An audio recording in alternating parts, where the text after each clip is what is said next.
আসসালামু আলাইকুম, ফারজানা ইয়াসমিন আমন্ত্রণ জানাচ্ছি এনটিভির মধ্যাহ্নের খবরে। জাতীয় স্মৃতিসৌধে শ্রদ্ধা নিবেদন করেছেন নতুন শপথ নেয়া অন্তর্বর্তীকালীন সরকারের প্রধান উপদেষ্টা ডক্টর মোহাম্মদ ইউনূস সহ ১৩ উপদেষ্টা। পরে তারা শ্রদ্ধা নিবেদন করেন কেন্দ্রীয় শহীদ মিনারে। সকাল ১০টার দিকে সাভারে অবস্থিত জাতীয় স্মৃতিসৌধে মহান মুক্তিযুদ্ধের বীর শহীদদের প্রতি শ্রদ্ধা নিবেদন করেন ডক্টর মোহাম্মদ ইউনূস। পরে অন্য উপদেষ্টাদের সাথে নিয়ে আবারও শ্রদ্ধা জানান তিনি। তাদের শ্রদ্ধা নিবেদনের আগ মুহূর্তেই বৃষ্টি শুরু হয়। বৃষ্টিতে ভিজেই মহান মুক্তিযুদ্ধের শহীদদের প্রতি শ্রদ্ধা জানান প্রধান উপদেষ্টা ডক্টর মোহাম্মদ ইউনূস। প্রধান উপদেষ্টা প্রথমে এককভাবে শ্রদ্ধা নিবেদন করেন, পরে ১৩ উপদেষ্টাকে সঙ্গে নিয়ে স্মৃতিসৌধে ফুলেল শ্রদ্ধা নিবেদন করা হয়। এ সময় ১ মিনিট নীরবে দাঁড়িয়ে থাকেন সবাই। এ সময় রাষ্ট্রীয় অভিবাদন জানায় সশস্ত্র বাহিনীর একটি দল। স্মৃতিসৌধে শ্রদ্ধা নিবেদন শেষে ঢাকা বিশ্ববিদ্যালয় ক্যাম্পাসে স্থাপিত কেন্দ্রীয় শহীদ মিনারে শ্রদ্ধা নিবেদন করেন প্রধান উপদেষ্টা ডক্টর মোহাম্মদ ইউনূস সহ ১৩ জন উপদেষ্টা। মহান ভাষা শহীদদের প্রতি প্রথমে ফুল দিয়ে শ্রদ্ধা নিবেদন করেন প্রধান উপদেষ্টা। পরে ১৩ জন উপদেষ্টাকে সঙ্গে নিয়ে ৫২ ভাষা শহীদদের প্রতি পুষ্পার্ঘ্য নিবেদন করা হয়।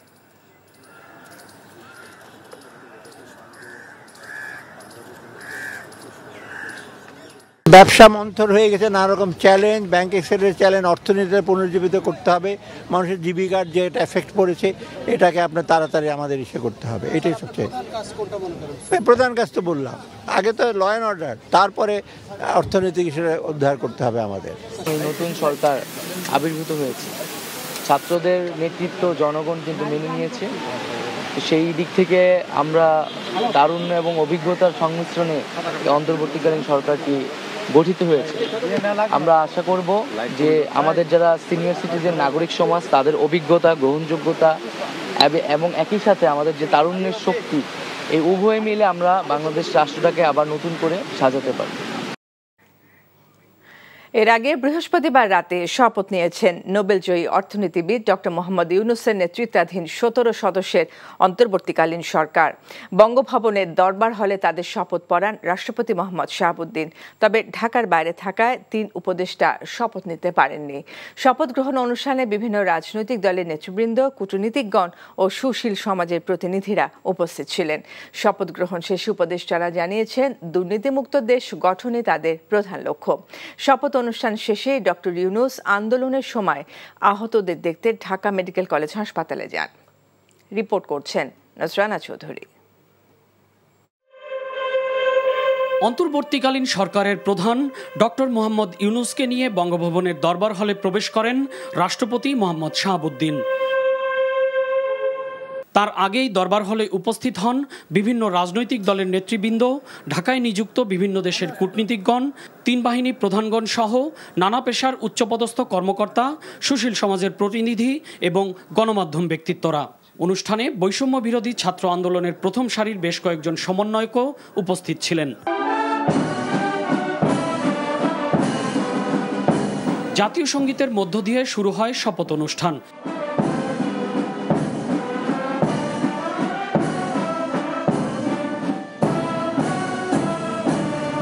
এরপর কোটা সংস্কার আন্দোলনে নিহতদের স্মরণে ১ মিনিট নীরবতা পালন করা হয়।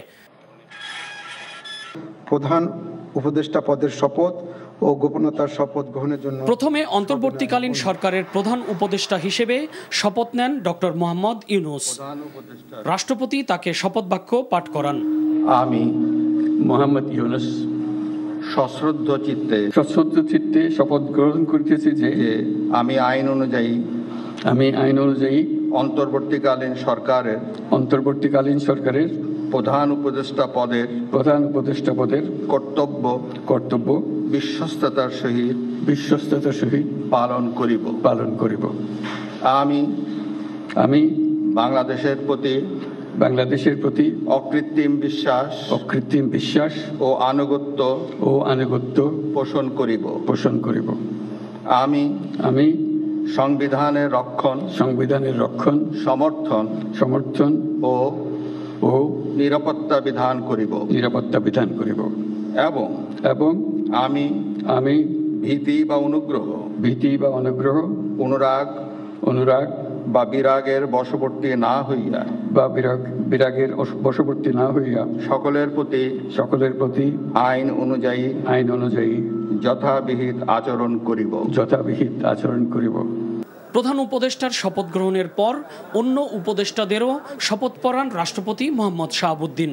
শপথ নেয়া উপদেষ্টারা হলেন বাংলাদেশ ব্যাংকের সাবেক গভর্নর ডক্টর সালেউদ্দিন আহমেদ, ঢাকা বিশ্ববিদ্যালয়ের অধ্যাপক আসিফ নজরুল, মানবাধিকার কর্মী আদিলুর রহমান খান, সাবেক অ্যাটর্নি জেনারেল হাসান আরিফ, সাবেক পররাষ্ট্র সচিব তৌহিদ হোসেন, পরিবেশ বিষয়ক আইনজীবী সৈয়দা রিজওয়ানা হাসান, ব্রতির প্রধান নির্বাহী শারমিন মুর্শিদ, অবসরপ্রাপ্ত ব্রিগেডিয়ার জেনারেল সাখাওয়াত হোসেন, হেফাজতে ইসলামের সাবেক নায়েবে আমির আফম খালিদ হাসান, লেখক গবেষক ফরিদা আক্তার, গ্রামীণ ব্যাংকের সাবেক ব্যবস্থাপনা পরিচালক নূরজাহান বেগম ও বৈষম্য বিরোধী ছাত্র আন্দোলনের সমন্বয়ক মোহাম্মদ নাহিদ ইসলাম এবং আসিফ মাহমুদ সজীব ভুইয়া। শপথ গ্রহণের পর তারা শপথ বইতে স্বাক্ষর করেন। এবং আমি ভীতি বা অনুগ্রহ তবে ঢাকার বাইরে অবস্থান করায় নিয়োগপ্রাপ্ত উপদেষ্টা সুপ্রদীপ চাকমা, ফারুকি আজম এবং বিধান রঞ্জন রায় শপথ গ্রহণ অনুষ্ঠানে উপস্থিত ছিলেন না। পরবর্তীতে তাদের শপথ পড়ানো হবে। এখন প্রফেসর মোহাম্মদ ইউনূসের নেতৃত্বে বাংলাদেশ একটি বৈষম্যহীন জাতি এবং সুখী সমৃদ্ধ বাংলাদেশ হিসেবে গড়ে উঠবে, এটাই সবার প্রত্যাশা। নজরানা চৌধুরী, এনটিভি নিউজ, বঙ্গভবন, ঢাকা। শুক্রবার সাপ্তাহিক বন্ধের দিনেও সচিবালয়ে কার্যক্রম চলছে। সচিবালয়ে আছেন আমাদের স্পেশাল করেসপন্ডেন্ট রোকন উদ্দিন। সরাসরি যাচ্ছি তার কাছে। রোকন, আজ তো নতুন উপদেষ্টারা সচিবালয়ে আসবেন, আর কি তথ্য আছে আপনার কাছে?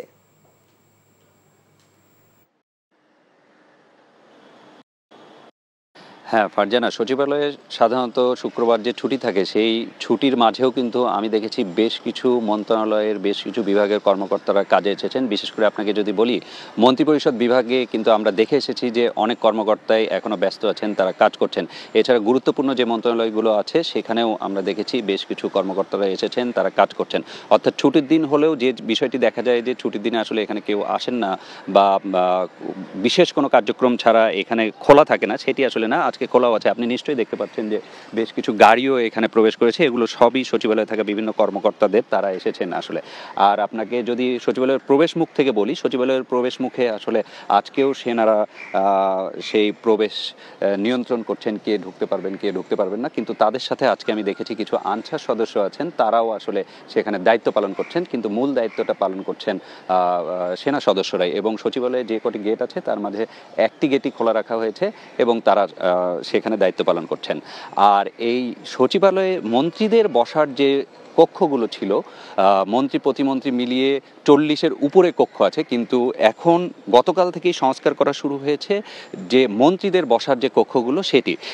গৃহায়ন ও গণপূর্ত মন্ত্রণালয়ের যারা এই দায়িত্বটি পালন করেন তাদের কয়েকজনের সাথে আমার কথা হয়েছে, তারা বলেছেন যে এখনও প্রধান উপদেষ্টারা কে কোথায় বসবেন সেটি আসলে এখনও তাদেরকে জানানো হয়নি, কিন্তু তাদেরকে বলা হয়েছে যে প্রস্তুত রাখতে। সে কারণে তারা যেটি করছেন যে মন্ত্রীদের যে কক্ষগুলো আছে সেটি প্রায় 30-টির আশেপাশে, সেগুলো সবগুলোই তারা প্রস্তুত রেখেছেন। গতকাল থেকেই তাদের সেই প্রস্তুতি প্রায় সম্পন্ন হয়েছে। এখনও আমি কিছুক্ষণ আগে যেটি দেখেছি যে সেই রুমগুলো আসলে কিছু সংস্কার কার্যক্রম, কোথাও রং করা এবং আরও কিছু বিষয় যেগুলো আছে সেগুলো তারা শেষের পথে, অর্থাৎ তারা প্রস্তুত আছেন যে কোনো সময় যাতে তারা আসলেই সেখানে বসতে পারেন।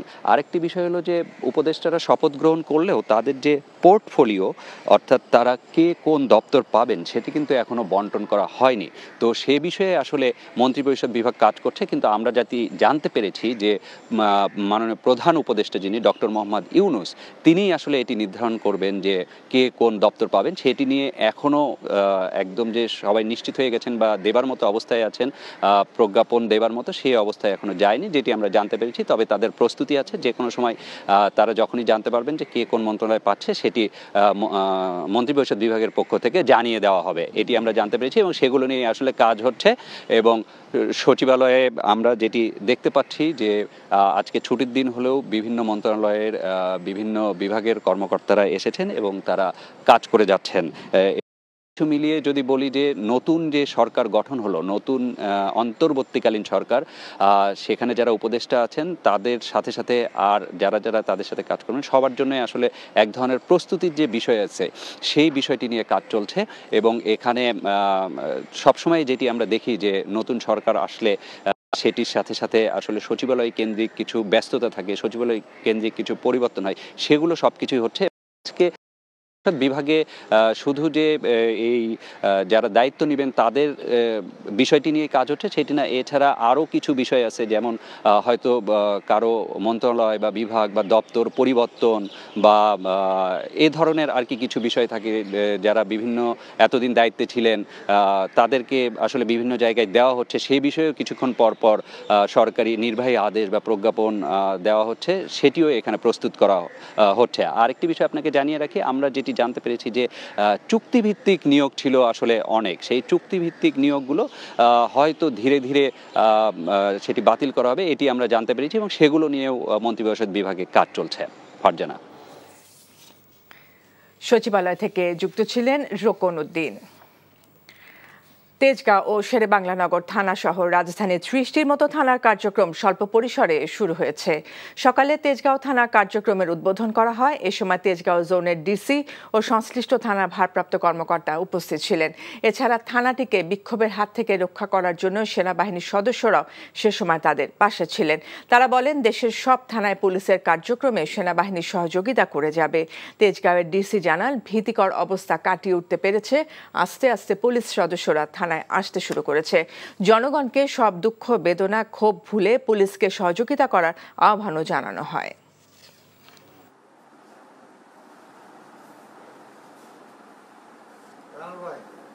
আমি রিকোয়েস্ট করব যে আপনারা তেজগাঁও থানায় আসেন, এখানের পরিস্থিতি অত্যন্ত ভালো।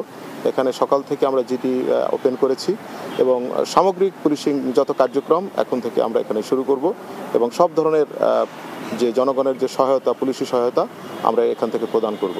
এই এলাকার বিভিন্ন ব্যবসায়ী প্রতিষ্ঠান, ব্যবসায়ী মালিক সমিতি, গণ্যমান্য ব্যক্তিবর্গ, students, teachers, scouts, BNCC, answer বাহিনী, তাদের সবার সাথে আমাদের সমন্বয় সভা করেছি, যার মাধ্যমে সবাই আমাদেরকে আশ্বস্ত করেছেন যে পুলিশকে নতুন করে রিফর্ম করে তাদের কার্যক্রম অল্প সময়ের মধ্যে শুরু করার জন্য তারা সকলেই আমাদের সাথে পুলিশ ভাইদেরকে সবাই সাহায্য সহযোগিতা করবে, এভাবে আমাদেরকে সবাই আশ্বস্ত করেছে।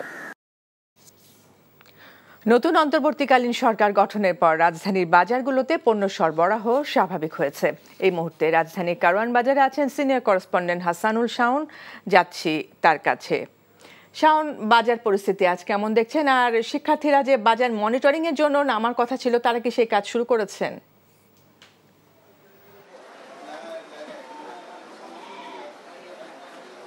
ফারজানা, সকাল 10টার পরপরই আসলে শিক্ষার্থীদের একটি দল রাজধানীর কারওয়ান বাজারে আসেন। আমরা দেখছি তারা বিভিন্ন কলেজ, বিশ্ববিদ্যালয়ের শিক্ষার্থী এবং সদ্য শিক্ষাজীবন শেষ করেছেন এমন কয়েকজনকে আমরা পেয়েছি। তো এই দলটি মূলত কারওয়ান বাজারের বিভিন্ন দোকান পরিদর্শন করেন, খুচরা বিক্রেতাদের সাথে কথা বলেন।